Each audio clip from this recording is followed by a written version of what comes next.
Olá, professor, alunos de ECA, curiosos que encontraram esse vídeo pelo YouTube.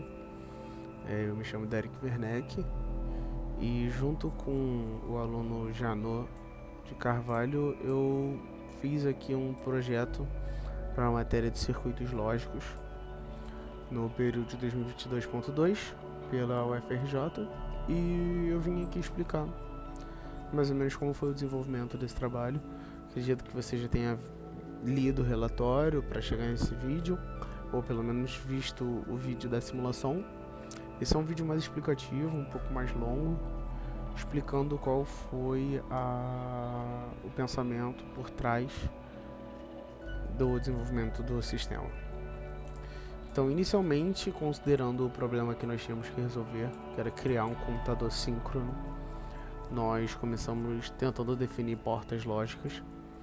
A primeira porta lógica que nós definimos foi a porta NAND, que, de acordo com a universalidade NAND, se nós tivéssemos a porta NAND, mesmo que a gente não conseguisse fazer outra, a gente consegue fazer qualquer uma só com a NAND.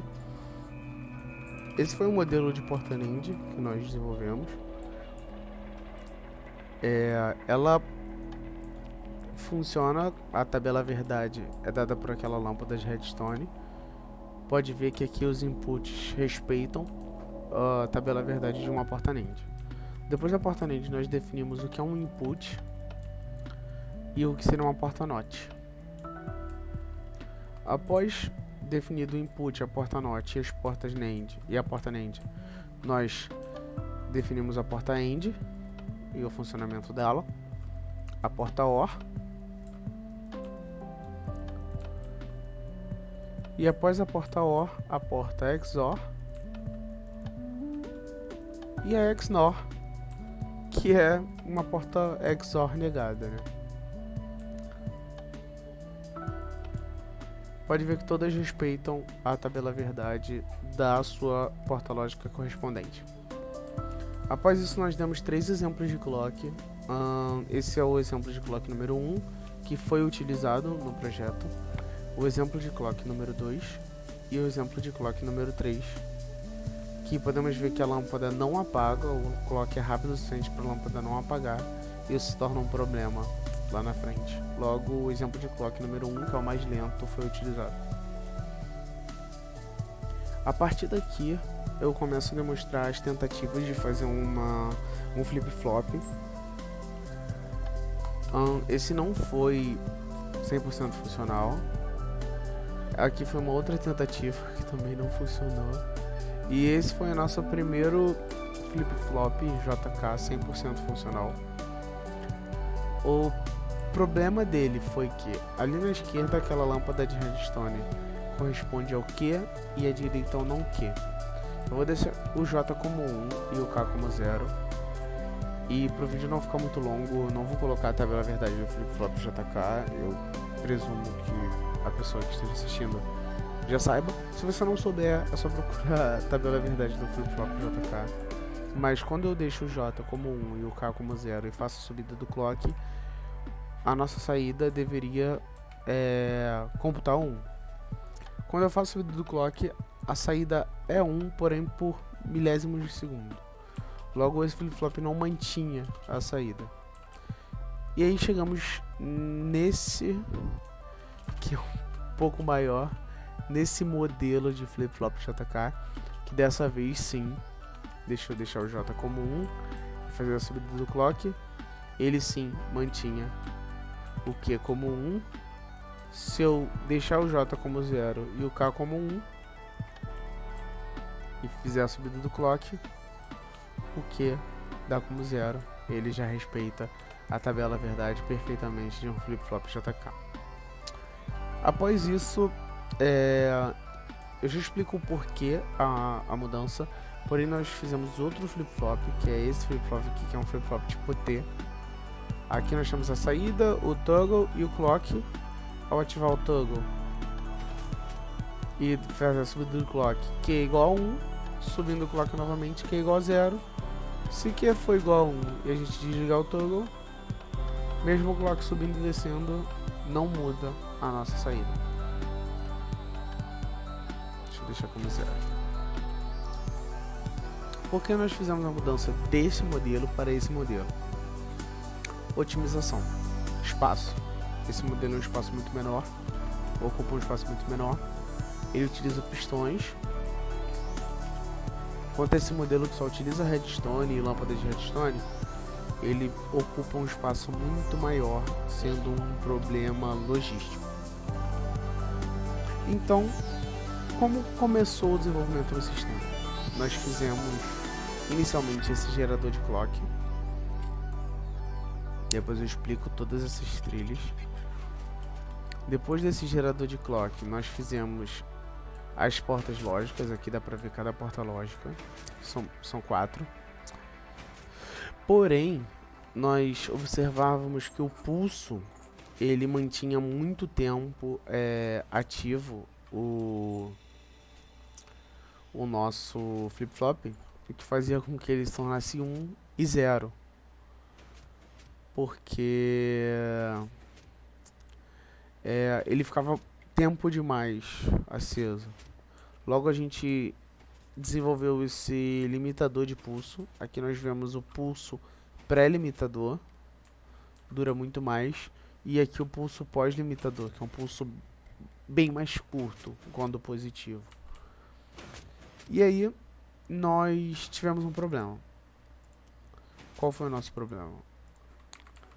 Quando a gente tem um circuito de redstone e ele é energizado por algo, esse circuito ele tem uma distância máxima que ele consegue passar essa energia. Aqui ele parou de passar energia. Para isso nós precisamos usar repetidores de redstone para que mantenha passando energia. Porém, esse repetidor gera delay. Aqui, ó, quando você tem poucos repetidores, ali nós só temos um, o delay é praticamente imperceptível. Porém, pelo tamanho do sistema, e eu vou colocar mais repetidores aqui para ser mais visível, a gente gera um delay que chega a ser muito mais crítico do que esse exemplo que eu vou dar aqui agora. Você percebe o delay entre eu acender o circuito e ele acender lá no final?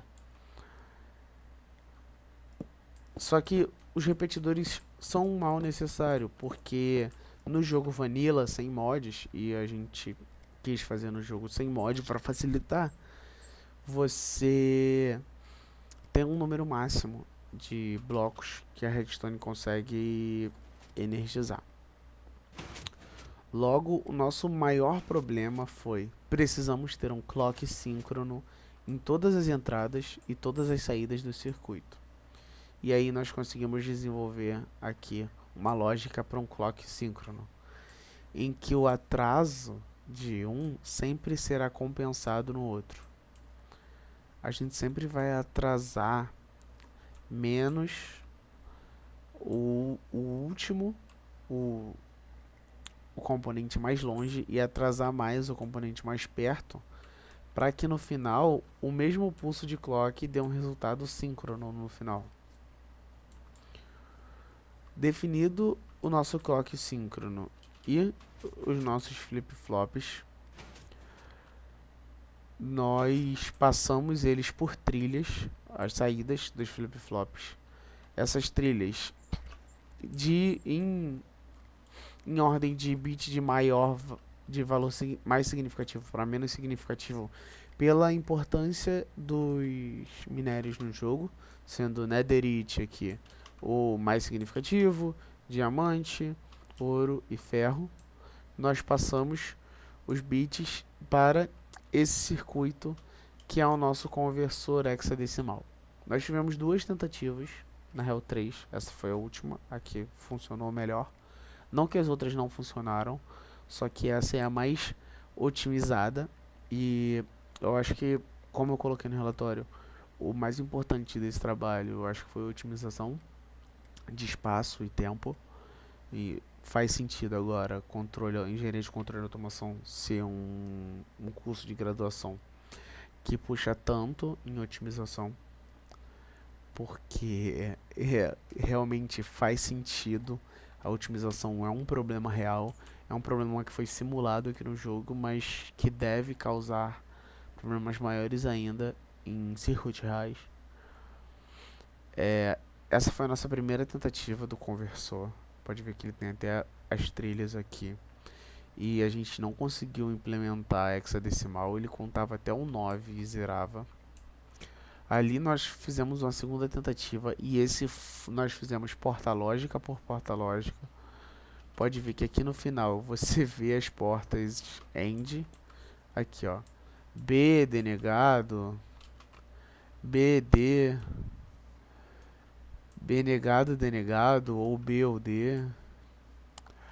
E assim, ele foi um problema logístico, porque dá pra ver que passam muitos repetidores por aqui. E nas saídas esses repetidores eram um problemaço para fazer tudo ficasse síncrono. Então esse conversor aqui, ele tem 16 trilhas. Cada trilha corresponde a um número em hexadecimal. E eles são circuitos comparadores aqui dentro. Então ele consegue identificar qual é o número que está sendo passado pelo binário. E esse número é ativado aqui nessas trilhas que levam para o nosso display de 7 segmentos. Cada cor, cada trilha dessa, começando no vermelho e terminando no verde, é um segmento do nosso display de 7 segmentos. E assim que ele vai sendo excitado, nós vamos acionando os segmentos lá na frente. Como que eu posso ter controle desse sistema? Tudo começa nessa parede aqui, onde nós temos esses 4 inputs, sendo os 4 bits, do mais significativo para o menos significativo. Ao você selecionar aqui, vou por 8, por exemplo, atrás dessa parede a gente tem umas saídas. Deixa eu quebrar aqui para a gente ver as saídas. Essas saídas, elas nos informam qual é o número que foi computado lá na frente. Só procurar aqui pedra lisa. E esse número é enviado para esse circuito comparador aqui, que está aí no diagrama do relatório.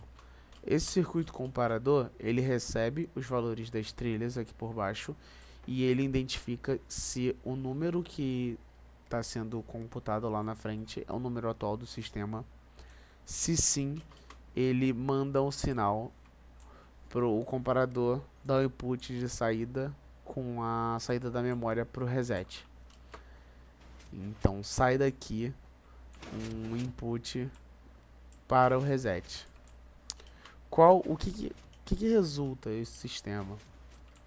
Como o 8 está selecionado, quando chegar no 8, ó, 6, 7, 8, o comparador envia o sinal para o reset entende, reseta para o 0 e a contagem volta. Se a gente aqui no meio trocar para o 4, o comparador identifica o que é o 4, envia um sinal para o reset e o reset volta para o 0. Nós temos já um vídeo da simulação que tá no YouTube, tá o link no relatório e tudo mais. Espero que você tenha assistido antes ou assista agora depois desse vídeo. Esse é um vídeo mais longo, eu vou disponibilizar esse mundo. Eu já enviei para o professor junto com o relatório, devo deixar no Mediafire e botar o link na descrição caso alguém queira baixar. Basicamente foi isso, foi muito satisfatório fazer esse trabalho. Ele deu muito mais trabalho que se eu fizesse num simulador, num Logic Sim ou num Circuitverse da vida. Mas eu acho que foi gostoso. Assim, trabalho muito minucioso de você sentar e tentar entender qual é o problema, onde que você está com mais atraso, onde que você está com menos atraso, onde que você tem que atrasar e quanto e tudo mais. Foi desenvolvido por mim, Derek, e pelo Janot. Nós somos de Engenharia de Controle e Automação, da turma 26. Entramos em 2022.1. Esse trabalho foi desenvolvido para a matéria de circuitos lógicos do professor Pedro Cruz. Também de 2022.2, né? Do período 2022.2. Nosso trabalho 2 É basicamente o trabalho final da matéria. Espero que você tenha gostado do vídeo. Ele foi bem longo, eu não sei quanto tempo tem de vídeo, mas deve ter aí uns 15, 20 minutos. É isso. Caso você se interesse e queira fazer um trabalho igual também e quiser ajuda também, pode mandar uma mensagem. É isso, muito obrigado, valeu.